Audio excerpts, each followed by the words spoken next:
Hello friends, welcome to Ali science. हम study कर रहे थे प्राणी जगत एनिमल किंगडम के बारे में। आज हम स्टडी करने वाले हैं फाइलम हेमिकोडेटा के बारे में। तो सबसे पहले हम जानते हैं कि इसका नाम ऐसे क्यों पड़ा है।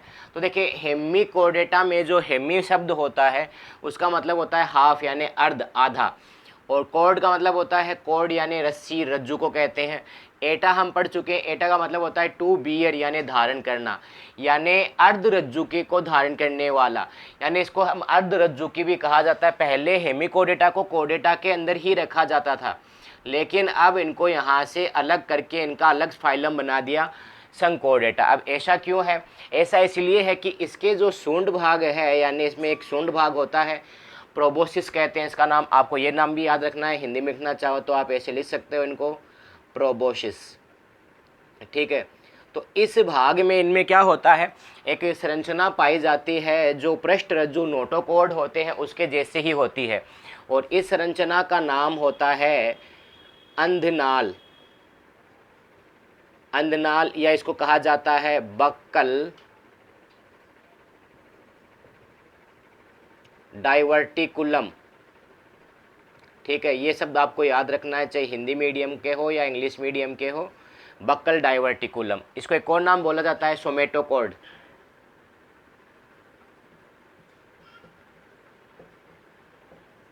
सोमेटोकॉर्ड इसको कहा जाता है। ठीक है, तो इसकी वजह से हम इसको कह सकते हैं कि ये रज्जुकी होते हैं, यानी कोडेट्स होते हैं, इनमें नोटोकॉर्ड होती है, लेकिन नोटोकॉर्ड नहीं है, उसके जैसी कोई स्ट्रक्चर है, तो इस वजह से इनको वहाँ से निकाल के अलग ग्रुप बना दिया है। ये होते कहाँ पर है, कहाँ पाए जाते हैं, इनका आवास कैसा है? तो ये समुद्री जल यानी मेरीन वाटर है उसके अंदर प्रेजेंट होंगे। ठीक है, लवणीय जल के अंदर पाए जाते हैं। इनका शरीर आपको दिखाई दे रहा है, कैसा है? कीड़े जैसा होता है, यानी कृमि रूपी है, वर्मी फॉर्म इनका शरीर होता है, कीड़े जैसा दिखाई देता है।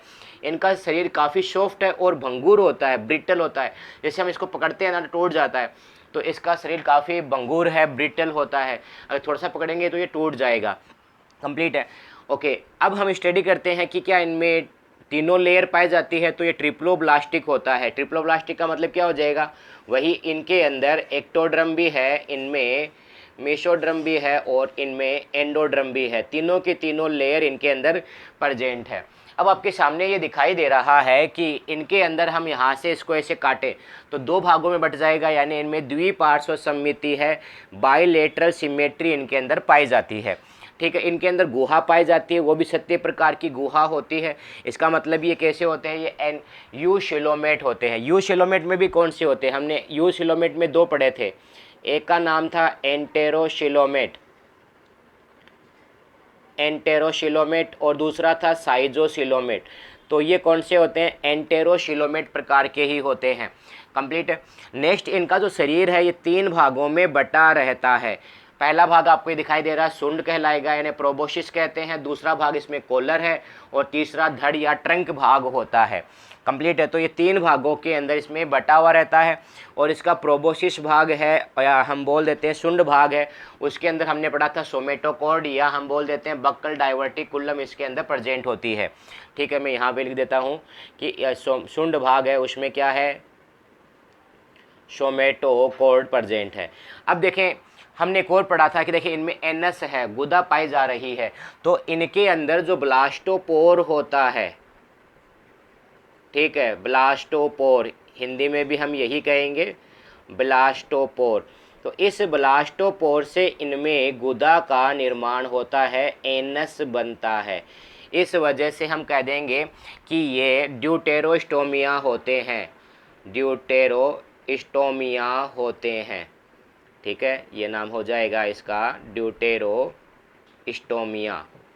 तो ड्यूटेरोस्टोमिया होते हैं। ड्यूटेरोस्टोमिया हमारे पास कौन कौन से हो गए? हमने काइनोडर्मेटा पढ़ा, वो थे। दूसरा हेमिकोडेटा हो गया, और आगे हम पढ़ेंगे कोडेटा।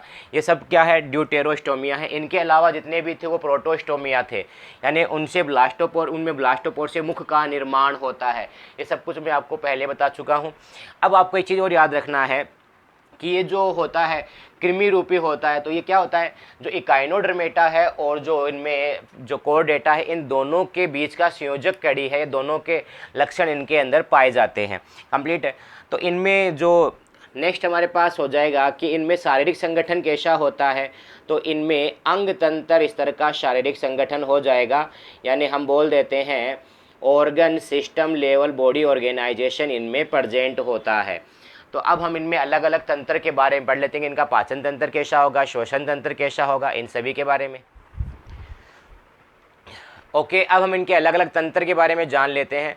तो सबसे पहले हम देखते हैं कि क्या इनमें पाचन तंत्र होगा, तो पाचन तंत्र पाया जाएगा और वो भी पूर्ण होगा। इसका मतलब क्या हो गया, इसमें मुख भी उपस्थित होगा, इनके अंदर गुदा भी है, इनमें माउथ से लेकर गुदा तक टोटल चीज़ें पाई जाती है, कंप्लीट है। और इनका पाचन तंत्र किसी के अंदर तो स्ट्रेट होता है, सीधा होता है ऐसे, ठीक है, सीधा होता है, किसी के अंदर यू आकार के इसके अंदर रहेगा, आहार नाल जो होता है किसी के अंदर होता है लगभग में सीधा रहेगा, स्ट्रेट रहेगा, कंप्लीट है। अब हम बात करते हैं क्या इनमें श्वसन होता है, श्वसन तंत्र है, तो हाँ इनमें श्वसन तंत्र होता है, वो किसके द्वारा होता है, गिल्स के द्वारा होता है। परिसंचरण तंत्र, परिसंचरण तंत्र पाया जाएगा और कैसा होगा, बंद प्रकार का होगा, जैसे हमारे अंदर था वैसा का वैसा इनके अंदर परिसंचरण तंत्र भी होता है बंद प्रकार का, यानी जो रुधिर वाहिनियाँ होती है उनके अंदर से इनमें रक्त बहेगा, कंप्लीट है। नेक्स्ट हम बात करते हैं इनमें उत्सर्जन तंत्र उपस्थित होगा। उत्सर्जन किनके द्वारा होता है, ग्लोमेरुलस के द्वारा होता है। ग्लोमेरुलस इसके शुंड भाग जो होता है, यानी हम बोल देते हैं प्रोबोसिस, प्रोबोसिस जो पार्ट है उसके अंदर प्रेजेंट होता है, यानी इस भाग के अंदर इनमें पाए जाते हैं ग्लोमेरुलस और उनके द्वारा क्या होता है, इनमें उत्सर्जन होता है। जैसे हमारे अंदर किडनी है, नेफ्रॉन है, उनमें ग्लोमेरुलस होते हैं, उस टाइप का इसके अंदर संरचना है, उनके द्वारा होगा। नेक्स्ट क्या इनमें कंकाल होते हैं, तो इनमें कंकाल नहीं पाए जाते, तभी इनका शरीर काफ़ी सॉफ्ट होता है, कंप्लीट और भंगुर होता है।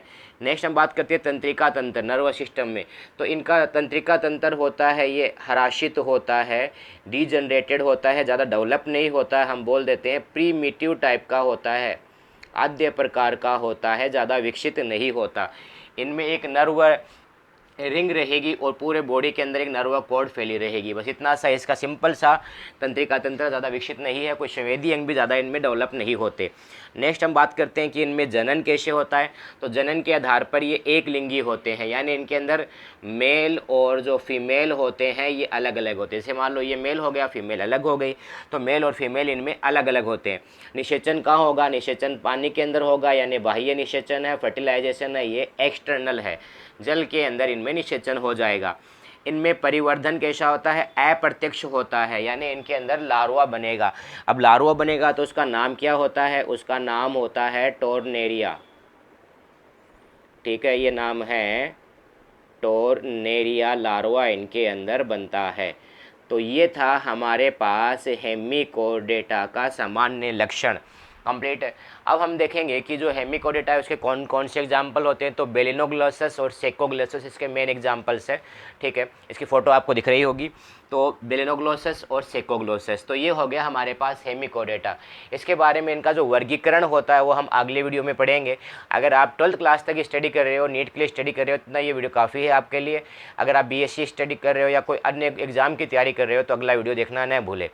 और अगर आपने सब्सक्राइब नहीं किया है तो सब्सक्राइब कर दें। वीडियो अच्छा लगा है तो लाइक करें, शेयर करें, कमेंट करके हमें ज़रूर बताएं। धन्यवाद।